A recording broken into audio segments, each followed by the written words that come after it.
اور لاتعداد لوگ زخمی ہوئے اور 25,000 کارکن اریسٹ کر لیے گئے،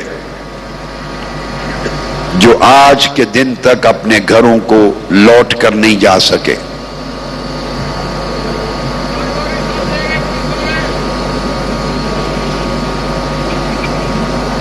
پھر اس کے بعد جب 23 جون کو میری آمد ہوئی، اسلام آباد پہنچنا تھا، جب بزدل بکھلائے ہوئے حکمرانوں نے اپنی گھبراہٹ میں میرا جہاز لاہور ڈائیورٹ کر دیا اور 1 لاکھ کے قریب افراد کا سمندر تھا اسلام آباد میں، ان پہ بے حساب لاٹھی چارج ہوا، بڑا تشدد کیا گیا، حتیٰ کہ ان میں سے 1400 افراد پر مقدمے درج کیے گئے، 1400 افراد پر، سینکڑوں کی تعداد میں اریسٹ کیے گئے، اور پھر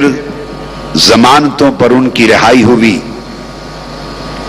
بہت مظالم برداشت کرنے کے بعد ان میں سے 53 ایسے بھی تھے جو ایک مسجد میں کسی بزرگ کے مزار کے پاس نماز فجر ادا کرنے کے بعد تسبیح اور ذکر اذکار کر رہے تھے، اور 7:30 بجے صبح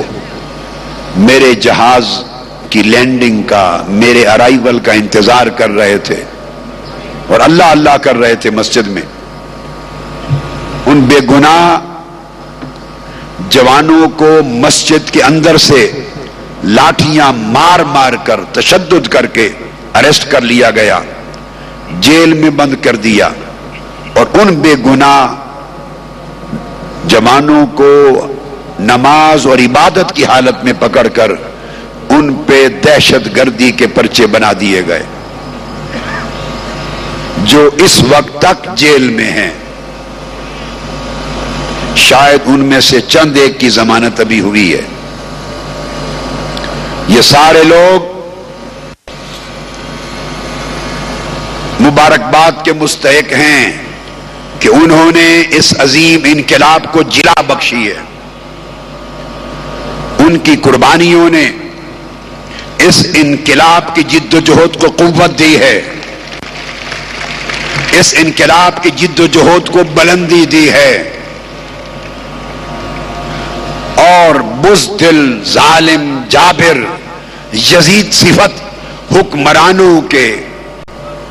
اقتدار کے خاتمے کو ہمارے لیے آسان کیا ہے۔ پھر ان سے بڑھ کر، ساروں سے بڑھ کر اس انقلاب مارچ اور اگلے بپا ہونے والے انقلاب کی کامیابی کا سہرا ان 14 شہیدوں کے سر پر ہے، جنہوں نے اپنی پہلی قربانی دے کر اس انقلاب کی فصل کو بویا، اس انقلاب کی جد و جہد کو آغاز کیا، اس انقلاب کی تحریک کی شروعات کی، انقلاب کو زبان دی، انقلاب کی سوچ کو جان دی،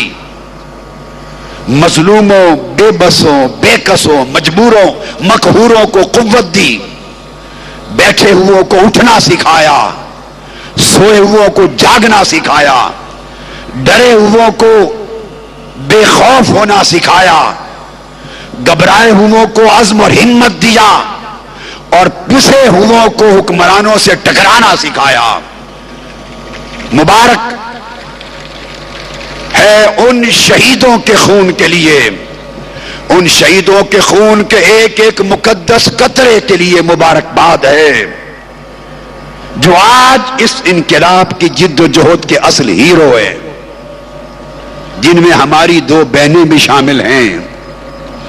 اور ان کے ساتھ مبارکباد کے حقدار ہیں وہ 90 لوگ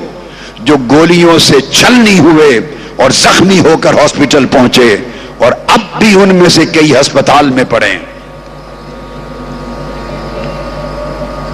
یہ ایک طویل جد و جہد ہے، قربانیوں کی، شہادتوں کی، تکلیفوں کی، مصائب کی، آلام کی۔ انقلاب آسانی سے نہیں آ جاتے، قوموں کے مقدر ایسے پھونکوں سے نہیں بدلا کرتے۔ انقلاب خون مانگتا ہے،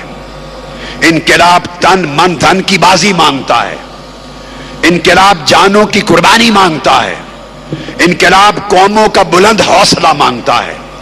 انقلاب قوموں کے عزم کو، استقلال کو، استقامت کو مانگتا ہے۔ انقلاب کے لیے سب کچھ تج کرنا پڑتا ہے۔ اگر قومیں بزدل ہو کر، پس ہمت ہو کر، مایوس ہو کر گھر میں پڑی رہیں اور بیٹھی رہیں، اور افراد فقط گھر میں بزدل بن کر بد دعائیں دیتے رہیں، تو محض بد دعاؤں سے اور گھر میں پریشانیوں کو ظاہر کرنے سے اور حکمرانوں کی برائیوں کا تذکرہ کرنے سے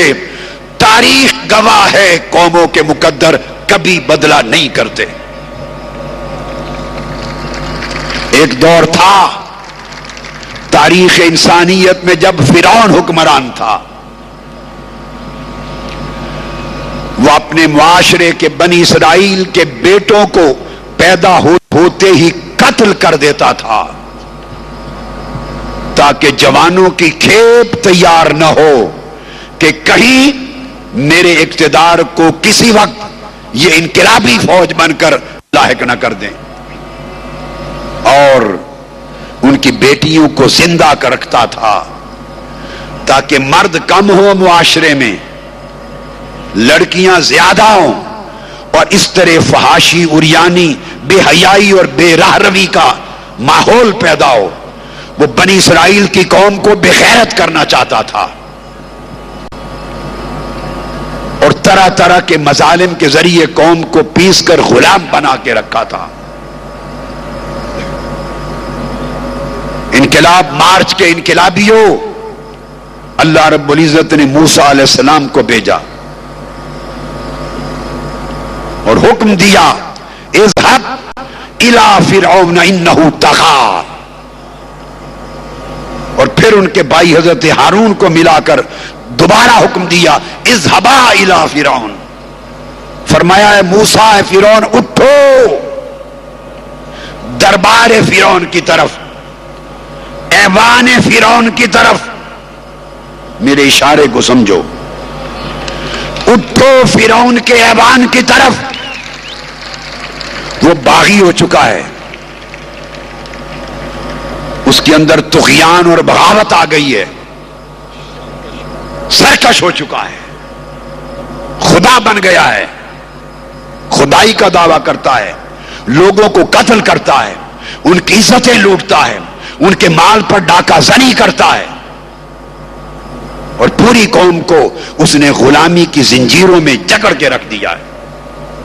حضرت موسیٰ کو حکم دیا ہے، موسیٰ اٹھو اور جا کے دربار فرعون میں للکارو اس کی فرعونیت کو۔ موسیٰ علیہ السلام کی آواز پر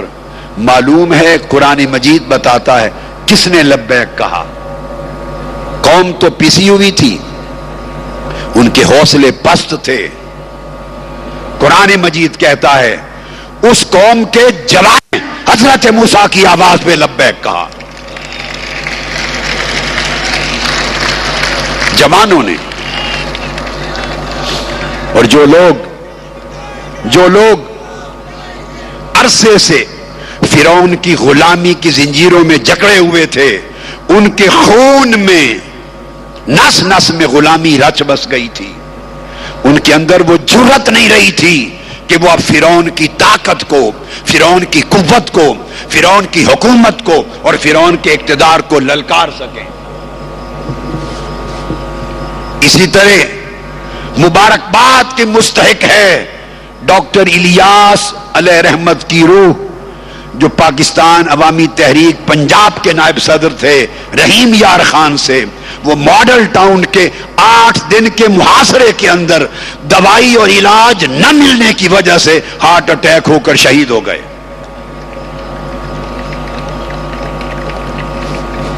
بنی اسرائیل کے لڑکے اٹھے، جوان اٹھے۔ جوانوں،